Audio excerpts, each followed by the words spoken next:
Welcome back to Raid Shadow Legends. We are facing off against the Scarab King on floor 100 with a level 60 Vergis and a level 40 Vergis. We're going to two-man it. Super easy. All of you can do it out there. We did it last week on stream. We've been streaming an hour after reset, so come join us. We try to beat everything with rares and uncommons if we can, and then we switch over to some other champions. But those two Vergis last week when we did it, we didn't think would be strong enough, or we thought this boss would be stronger and they wouldn't be able to two-man it, but they can. They can two-man it so easy. I'll show you the gear. We'll go over everything, but I'm going to show you this has a destroy set on Veteran here in the front. She has a destroy set now on Cold Heart, and we're trying to come in here and beat it with rares, and how difficult it is to do it with rares as opposed to those two epics, one at level 60 and one at level 40. So damn easy, I can't even believe it. So we're going to run through the rares. We got to do manual because we want to make sure we have everything set up when we get to the boss to try to take it down. We can use our AoEs to help get through this. And then with the two Vergis, after we do that run, we're going to throw in a Madam Cirrus because she can be in there. She puts a shield set on herself before she attacks every time. And if you don't know this boss, if you haven't faced this boss, which I'm sure you have, if you don't have a shield on, an HP shield when you attack, this one right here, when you attack the boss, he counterattacks. And if he counterattacks you and you don't have a shield on, he will do an additional hit that applies a provoke. And that's what really messes everything up. And right now, the damage he does is pretty good. I mean, if he's counterattacking off of everybody, the damage he does adds up. And with that provoke on, it messes everything up. So you want to always have a shield set on. You want to make sure one of your people has a shield set on. My Draconis here has a shield set on. And he's also going to apply the shields for us later on to give us a little bit longer to get back around to our 4 turns for our Cold Heart, for our Heart Seekers. Okay, we're going to AoE. All right, so here we are. Here is the setup. We can, okay, that's good. The first one does not have, I hope the first one does not have the Savage set. The second one does. I hope we did that correctly because I just misclicked the button. Here we go. Let's see how much she can do. She takes away more than half, depletes the max HP. We've got a shield down. We've got to deplete max HP on this boss. If you didn't watch my other guides and you're new to this boss, you have to come in here with a destroy set or somebody that destroys enemy max HP. Once we destroy that max HP, we're able to do damage to him. And then if you attack him without a shield set on, he will counterattack. And then right here places an additional attack if you have no shield buff on, and he places the provoke. So we have a destroy set on our Veteran as well. Here we go. Destroyed it down. Okay, it didn't look like we destroyed it all. And we didn't even get our decreased attack of 50%. I was hoping for that. We are going to, again, this Cold Heart does not have a destroy set, but we are going to deplete the turn meter. Should we do it now or wait? Let's wait. Let's do a normal hit here. We can get a slow speed and evil eye knockback. Great. Decrease accuracy. We'll take it. Why not? Put our shield up. You know, Gildolt. We shouldn't have him in Relentless. See, look, the shield set dropped off. We don't actually want him in Relentless, and I don't want to waste my shield right now. We still got another turn. I want to wait. Okay, let's wait. Let's wait one more. We'll take a hit from Gildo when he attacks, I think. Veteran, drop down. He has the destroy set as well. That looks good enough. We need the turn meter down, and we have it far enough that we're doing a lot of damage. And now he's going to counterattack because he did not have shield. Not too bad. Okay, let's put shields back up on everyone. So this one didn't go as bad as it could. We'll see when he starts attacking because we still need to get him down lower. Okay, now once the shield is gone, he really doesn't have that much HP. He's pretty easy to take down. We're going to do A3 again. Look at that. It's just chunking him down. Let's heal somebody by a little bit of damage. There we go. 2,000. Not bad. Okay, now here it is. We're about to get counterattacked to hell and down. We're just going to put it on auto because nobody has a shield on. We don't have a weight. We're provoked already. We need to counterattack from masteries or something. We're actually getting it. We're getting it. Okay, see how hard that was? Really hard to do, to beat him. Now let's go take in these two Vergis and just show you how damn easy it is to do. There it is, a level 40 and a level 60. Yeah, this way's fine. There we go. Hit play. The only way that you're going to see us go down in life is because our Vergis is hitting these guys so hard. The reflect that they do, the War Chiefs, is what brings our guy down. Watch. They are both covering each other up with their A2s. Their A2 puts a regen on each other. It puts an ally protect. It puts an increased speed buff. And they got a reflect on their A1.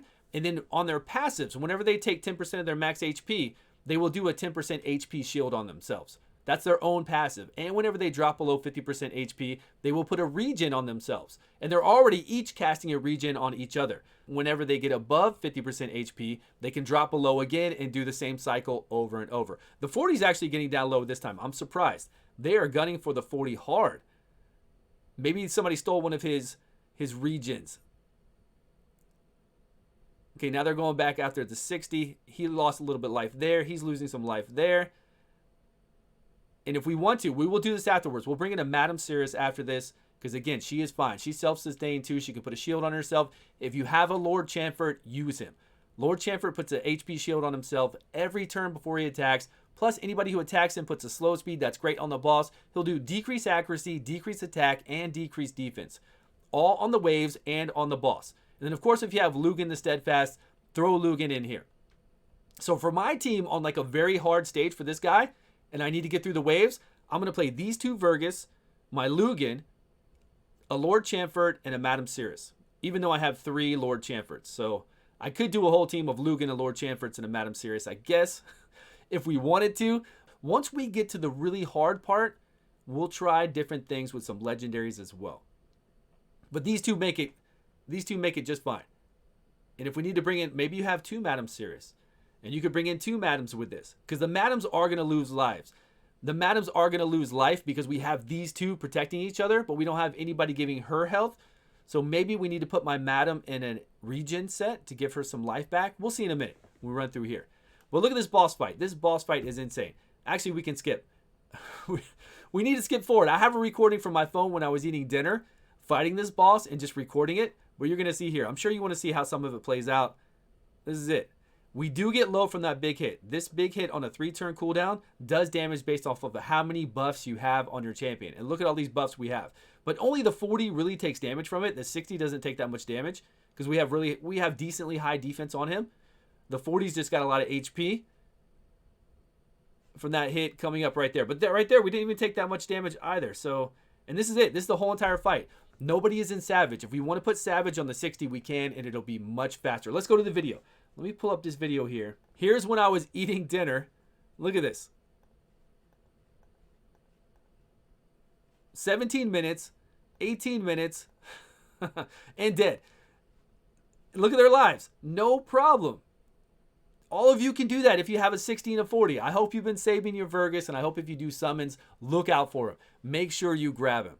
As you can see, we will still be at it until about 18 minutes. Let's back out of here, let him think he won, and then we'll bring in a Madam and see how well she does. I know Madam will help us get through the waves with these 2, but I'm curious on the boss. She will. She'll help us with the boss. And the thing is, even if she dies on the boss, it doesn't matter because we know we can 2-man it with these guys. So at least she sped it up a little bit and helped us get through the waves. She gave us this decreased defense here so we can hit these guys harder. We've got her AoE from her A2. She's falling asleep right now. And then when we get there, she can do the same thing. Give us that decreased attack so we don't get hit as hard, and then give us that decreased defense. So that could save you. That could help you get through here if you need her help. Bring her with you. And then, of course, just like the legendaries we talked about, bring those Legos. If you have those Legos, I mean, if you have a Lugan and a Lord Chamfort and you bring it with this team, it's game over. If you're having issues with the waves or if you're having issues with the boss at all, it's going to be super easy to get through it. Here's the level 40. He's just got HP, speed boots. We've got a defense with some HP ring here, and then we got 2 sets of speed. That's it. I mean, this level 40 is only here to apply this, to give each other the regen, the increased speed, the reflect, the ally protect, the increased defense. And then here we've got their passive we talked about. When they take 10% of their max HP, they get a 10% max HP shield. So having him with high HP makes sure this shield's bigger. And then when we get the continuous heal from the other one casting this on us, and whenever we drop below 50% HP, since he's got so much HP, he'll get back up, right? He has a big HP pool to take the hit. So I just put HP, and that's it. Because look at the stats. We're at level 40 here, playing at floor 100 on a boss in the Doom Tower. It's pretty damn sweet. So that's all he's there for, is to give us support. Because if you only run one Vergis, they won't do that move. They won't throw that move up on themselves. You have to have 2 so that they'll both apply to each other. And then my level 60 used to be really fierce. He used to have super hard hitting Savage gear. I did a guide on him. A lot of people love the guide I did to make him like a DPS support. But now he doesn't have those stats anymore. We don't have 100% crit. We don't have all that critical damage I had. All of that is gone. So really the Savage gear doesn't mean a lot. Because we've got him in HP before we had critical damage. Before we had critical damage here. And we had defense, yes. Speed, and then we had 100% crit rate with a lot of critical damage, and he was hitting hard. But as you can see, we'll remove this Savage and put on a Destroy set so we can bring down the enemy max HP and make it even smoother. We'll do that next time. As far as masteries go, please, Don't worry about mastery on support champions. You could run this with no masteries, though I do advise coming here on support, get the evil eye, it will help you, and make sure you get lasting gifts. Because he's putting a regen on himself after he drops below 50% HP. He's putting a regen on the other people along with all those speed buffs. All those buffs that you're applying, you get a chance to extend them, and we're applying a lot of buffs very often. So lasting gifts, and then also this to get a turn meter increase if you want to, rapid response whenever they fall off. That could be good for you to do. But don't worry about the offense tree. I just did this on a guide to have some fun, to put him in Savage, to try to hit as hard as possible. But there's no reason to do that. You do not need to do it. Just do support, and you don't have to do anything else, and you will be fine. And then put him in the Destroy set, and it should be super easy for you to get through this boss. But I hope that helped out, everyone. Thank you so much for watching. I appreciate your time. I will see you all on a video soon.